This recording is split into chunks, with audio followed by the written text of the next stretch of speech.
You are now tuned in to your number one radio station. You're listening to 108 Jams FM, the hottest hip-hop radio station in the nation. What's up, man? Oh man, we got one crazy event happening in our backyard tonight. Tekashi 6ix9ine, the man himself, will be performing at the Rabbit Lounge. Doors are opening at 8. I mean, listen, the place is gonna be packed. I heard for a fact that tickets tonight sold out. Yes, ladies and gentlemen, you heard that for a fact. The Rabbit Lounge is sold out. Well, it is Tekashi. He does know how to draw in a crowd. So to all you party goers, drive safe, drink responsibly, listen up, drive safe, drink responsibly, and enjoy yourselves. Enough talking, let's get into some music. At number 6, we have Post Malone with Better Now. You heard it here first. Another exclusive track. Right now. That dreaded phone of mine that I no longer have, and for good reasons. Hello? Hey, what's up, man? Everything's good? Yeah, I got a gig tonight over at the lounge, shooting for the club. Oh yeah, wow, for the Tekashi show. Yeah, but listen, I've made plans with my parents-in-law that I'd go out of town with them, and Nancy won't be able to. She's working graveyard shifts. Bro, they're killing us over there at the factory. And you know her folks? They're too old to see properly at night, let alone drive. They have insisted on going over to the cabin for months now to check it out after that crazy storm. But what if... James cuts me off mid-sentence. Yeah, see, I was wondering if you can fill in for me tonight. You have your gear, don't you? Man, it's my day off, you know this. Hey, come on, don't be like that. It's just one night. I don't know, man. I don't know. I owe you one. Think about it. A crazy picture tonight? It'd be odd if it doesn't happen. Come on, Bastion. James just went on and on trying to get me to cover for him, telling me I'd be able to put my own price tag for a scandalous photo. You know, the type TMZ might want to get their hands on. So he finally got to me with this annoying, time-consuming call. I just said in a unwanting, but I got your back kind of way. Sure, I'll go, I'll do it. I got this one, but hey, you owe me big time. Thanks for looking out. Listen, whatever they were going to pay me, I'll throw in another 200 on top of that. And at that moment, the deal really sounded more than just okay. I hate to admit it, but I'm glad he has to miss this project. James is always getting the big gigs, since he's been working at the agency the longest, and as for me, I've just got the job 3 months ago. So to get such a break like this can only help me out in the long run. The event is kicking off in 2 hours, and I'm currently living in a studio apartment outside of the city. I'm calculating in my head the best route to the Rabbit Lounge. I took a quick shower and headed out the door. As I was waiting for the elevator to arrive, I fiddled in my pocket and remembered the backup memory card. I run back to my door and grab the first one I see. I'm in my car now, on my way to the event, wondering if I forgot anything else. But if I did, it's too late. I'm making the turn to the back of the club. I can see I'm in the right place. Tons of loud, drunk kids standing by their cars, waiting to pour in. As I pop open my trunk to retrieve the tools of this art, I overhear a car over to my right. A girl explaining to someone that she will just buy tickets from someone. I can't help but chime in. Hey, you know it's all sold out, right? She looks over and says... She understands, but maybe she could pay the bouncer at the door or possibly buy a ticket off someone. Which then she says in a joking but hopeful manner, "Sell me your ticket." Which I respond with a chuckle. Wow, out of all the people here, you chose the wrong guy. I'm the events photographer. I slam the trunk of my car and toss my gear on my back. I lock my car and say, well, good luck with your hunt, and made my way from the gated rocky lot to the lounge. I hear what at first sounded like someone shoveling rocks around. To my surprise, I see Ticket Girl. Let's call her that. Running up on my left-hand side, saying, "Yo! Hey, sorry. If you're the photographer, maybe I can get in with you. The money I have for a ticket, I can pay you. Please, just think about it. I can say I'm with you." At that moment, her damsel in distress attitude gave me an idea. I said, "Look, Okay, just give me the cash you were buying the ticket with and throw on this jacket over you and hold my camera when we go up to the bouncer. I'll explain you're helping me with the gear for my friend James. If it works, you're in. If it doesn't pan out, I'll just give you your cash back. The ticket girl, which I have come to know her as, jumps up and down hugging me. Thank you, oh my god, I'm so glad I ran into you, as my camera and gear rattled around as she does so. Hey, watch the gear, I need the camera to work, not end up on the ground shattered.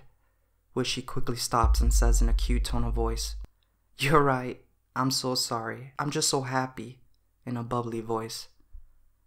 So we walk past the line of fans waiting to get in as I show Scotty the bouncer my club press badge, and I get the usual bag check and pat down.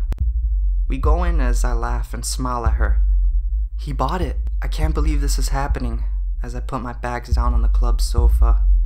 She hands me my camera and jolts off into the crowd, like she doesn't even know me, for a second as I watch her fade into the sea of body. I can't help but feel sad, but I quickly snap back into reality. What was I thinking, that this pretty girl was going to hang out with me the whole night? Yeah, right, Bastion. Well, at least I received a payment out of it.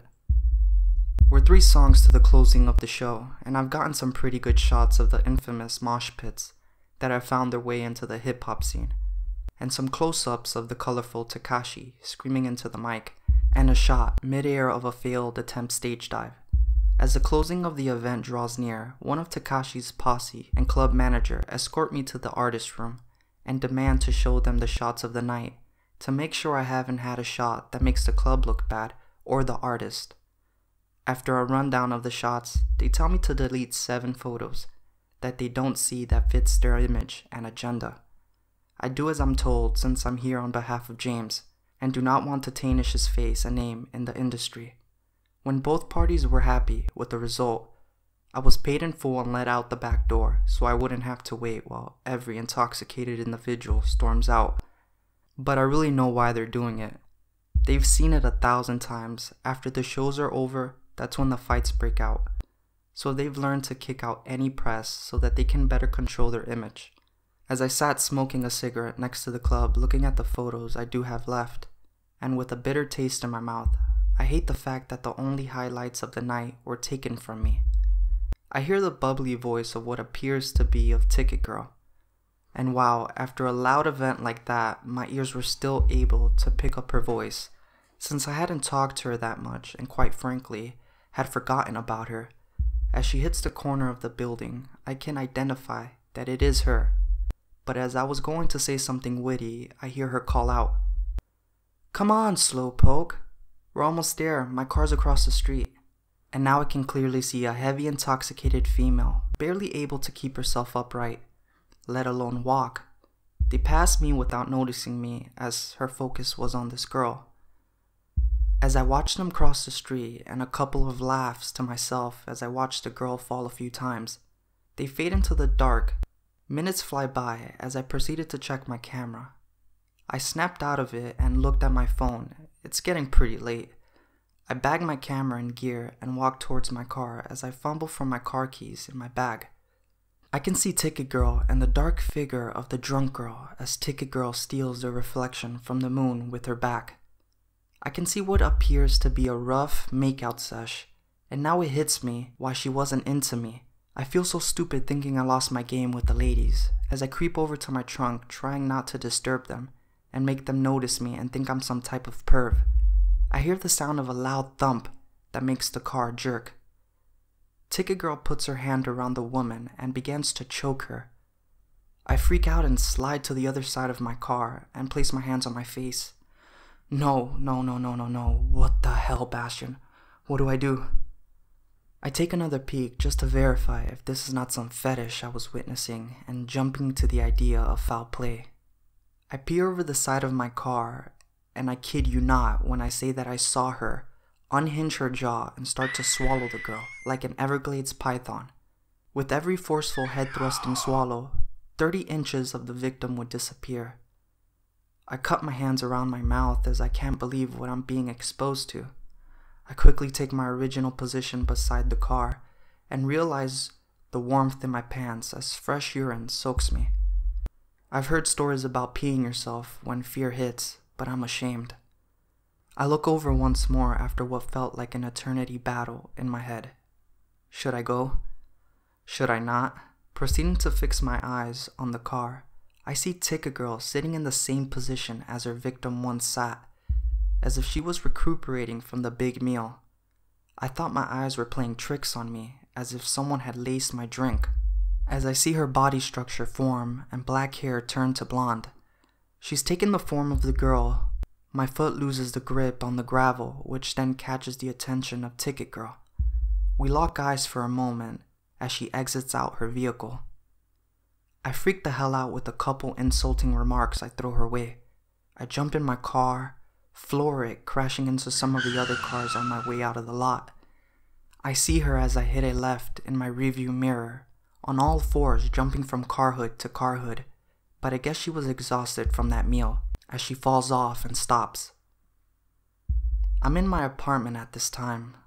I haven't even switched out of my urinated pants as I can't get one straight thought through my head. I suddenly hear my phone vibrate in my bag. I rush over thinking it's James calling me to ask me about the night, when I suddenly read on my screen, "Our little secret. Camera boy, I'll make sure to have a ticket to next event. Thanks for the help. It was truly a treat."